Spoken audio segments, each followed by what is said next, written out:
আপনাকে যে যা বলে যেমন বলে শান্তি পাই, আপনি তাকে তেমন বলতে দিয়েন। তার বলাটা শুনে মুখ গুমরা করবেন না, হাসবেন, শুধু হাসবেন।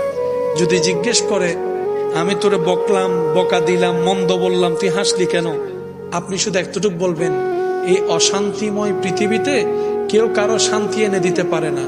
তা আমি ভাবলাম আমাকে 2টা বকা দিলে যদি তোমার মন শান্তি হয়, আমার নামে 2টা বদনাম করলে যদি তুমি শান্তি পাও, যাক আমি না হয় কষ্টই পেলাম, আমার আল্লাহর একজন বান্দাকে তো শান্তির ব্যবস্থা করে দিয়েছি, আল্লাহর একজন বান্দাকে শান্তির ব্যবস্থা করে দিয়েছি, তুমি শান্তি পাচ্ছ, এটা দেখেই আমার শান্তি লাগতেছে।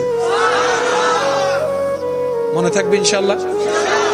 একটু কঠিন, কিন্তু বিশ্বাস করেন উত্তর দেওয়ার চাইতে বড় মজা হচ্ছে চুপ করে থাকা। প্রতিশোধ নেওয়ার চাইতে বড় মজা হচ্ছে ক্ষমা করে দেওয়া।